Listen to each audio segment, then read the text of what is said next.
Hello, Tamara Doris, your real estate professor and real estate professional in the greater Sacramento region. And today I'm going to tell you how sellers can save between $10,000 and $50,000. And it is true. This is how sellers end up losing money if they don't follow this advice. Number one is pricing. If you overprice your property, it's going to get stale. There's a whole psychology that goes into proper pricing, but it's got to start with the truth. It's got to start with what the current market value is for your home. So I have a printout here that shows how many atrocities that Zillow has made in giving you a price that your home's valued at, and then what the real appraisal was. And overall, Zillow tends to be about 11 to 13% off. So if you're trusting Zillow, you're probably not going to get what Zillow says you will get. And a lot of sellers get upset. But at the end of the day, it's not Zillow who decides what your property is worth. It's the buyers who are going to buy it. And you don't have to worry about pricing your property too low. All that will do is get a bidding war going. Okay, so don't worry about that. I'll do another big long video on pricing so that you really understand all the psychology and all the numbers and how it's valued through comps. So number one is mispricing your property. Number two is clutter. And when I say clutter, I want to put this under an umbrella. I'm talking about trophies, family photos, awards, but I'm also talking about dirty or smelly, like kitty litter boxes or pet urine on the floor. You know, you get used to, and I do too, I get it. We get used to having certain scents and smells in our home, especially if we are around it every day. But when a stranger walks in, and if your home is smelly, I'm sorry to say, but people will let their nose be their guide. They will literally leave and they won't like a property because of the smell. You can figure out how to get it to be more clean smelling wise, but I want to just talk about clutter. What is clutter? It's the boxes that are laying around, or the piles of paper, or the piles of magazines. It's just forgetting to make your bed. You know, all of these things. You have to remember, when a buyer walks into your home, the whole idea is we want that buyer to feel like they can imagine themselves living here. That's what we want. We want them to walk around and say, okay, this is my kitchen where I'd have my coffee. This is my bathroom where I would take my bath. But if you have your thumbprint, your fingerprints all over it, and I don't mean actual fingerprints, but I just mean you've got a trophy here, you've got a family photo there, you've got your favorite stuffy over here, you know, you've got all your little collections going. That screams to potential buyers. And what is it screaming? It's saying, this is not your home. Someone already lives here. Okay, so decluttering, making sure it smells good, these are all really important things. The third mistake that I see sellers make is they've deferred maintenance on their property, or they just haven't taken care of the things that make it look like it's a property that you want to move into. So chipped paint, like maybe a bright orange paint, it kind of goes along with what I said for number two. But all of these things kind of add up, and if you're not taking care of your property, buyers are going to think automatically, well, if they don't take care of this property, what else is wrong with it? Think about that. If you walk up to a property and the shutters are all, chipping with the paint, and the yard hasn't been mowed in a month, and it just looks kind of ran down just from the visual, those buyers, and you would too, are automatically going to think the person who owns this house doesn't take very good care of it. And we all know that when people defer maintenance, things get worse and worse and worse, right? So people don't want to buy someone else's problem. So keeping your home in tip-top shape is super, super important during the sales process. Now, actually what number three is exposure. What's being done to make sure that your house is being showed to the masses? It's got to be shown all over the place. Most agents, a lot of agents, just put it in MLS, put a sign in the yard, put a lockbox on, and then they're done. They're like, okay, next. That's not the way to do it. You want to make sure that your property is getting absolute exposure. There are probably 10 or 20 other websites that we can use to expose. But how else do we expose your property? We hold open houses. We do social media ads. We sometimes put it in magazines, depending on the type of home it is. We can get the word out in a lot of different ways. So make sure that that's happening. You want to make sure you're getting the most bang for your buck. Okay, number 4 is poor timing or strategy, or missing a strategy when it comes to launching your property. I just mentioned open houses. You know, one of the biggest mistakes that I see agents make is they'll come up with a new listing, they pick it up on a Tuesday night, and then on Wednesday they make it go live in MLS. Bad.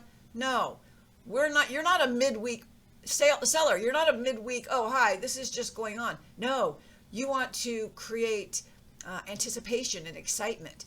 Oftentimes with my listings, I'll wait until the weekend, whenever the weekend is, and I'll wait till the weekend, and then I'll launch it with an open house. So I'll put it in MLS maybe on a Thursday or a Friday, but I'll announce it in MLS, I'll publicize it, and I'll put it all over social media, and I'll do all sorts of signs, but I'll be promoting it as open for the first time on Saturday.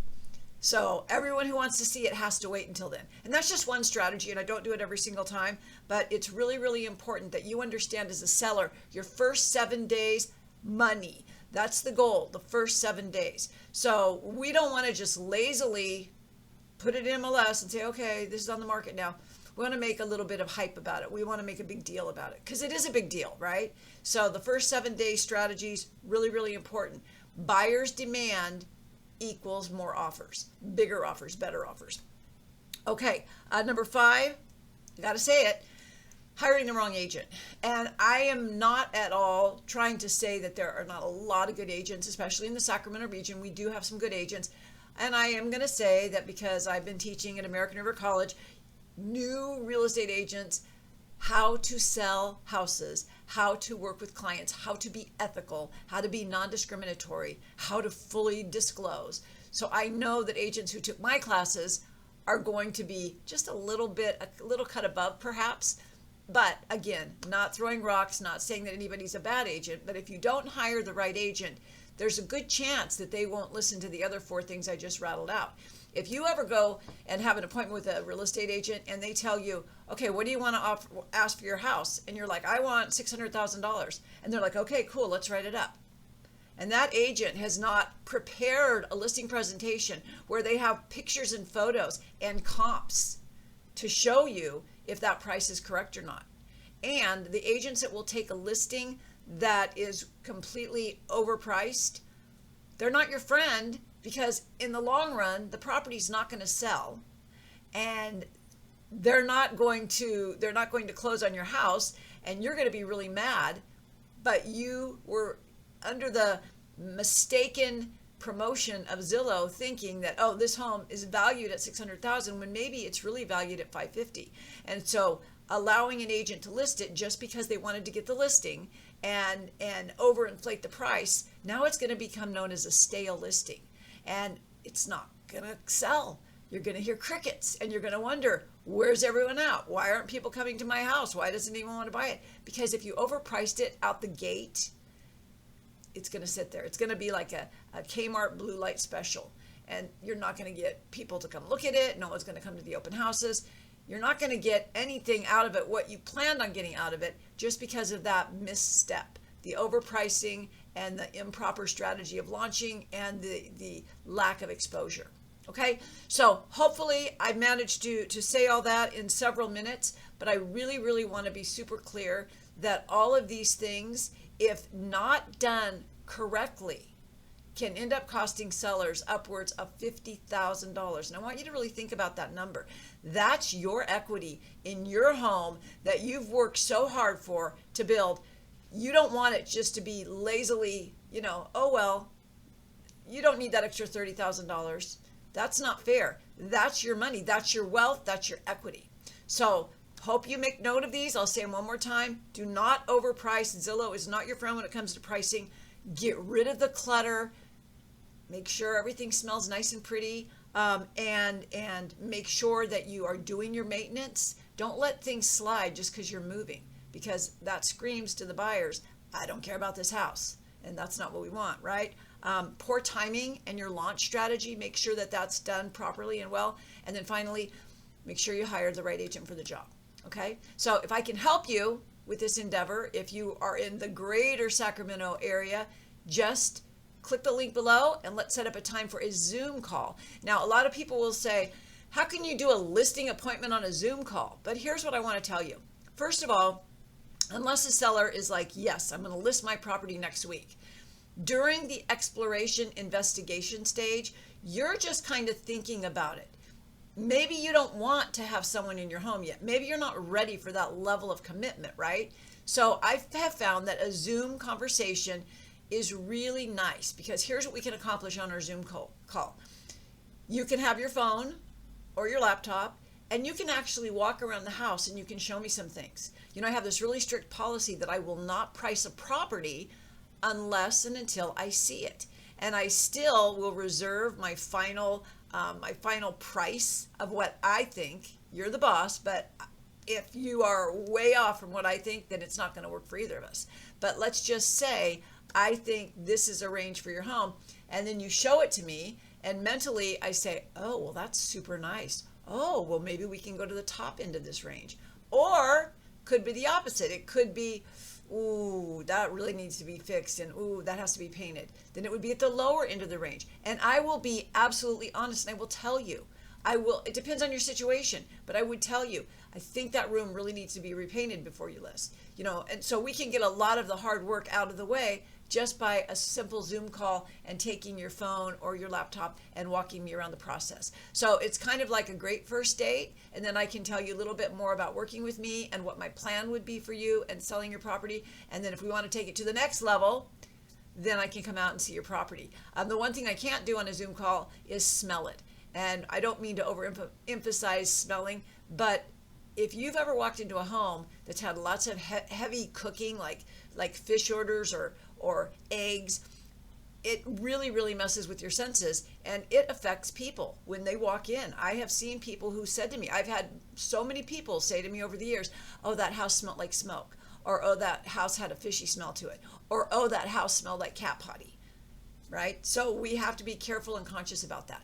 But one thing you get when you hire me is I'm going to be absolutely 100% honest about everything I know, which is 30 years in the industry, and I'm also going to work fiercely on your behalf. So if I'm someone that you think you want to talk to more, just go on the link below and let's set up a time to have a Zoom call. I hope you have a great day, and thanks for watching. Bye-bye for now.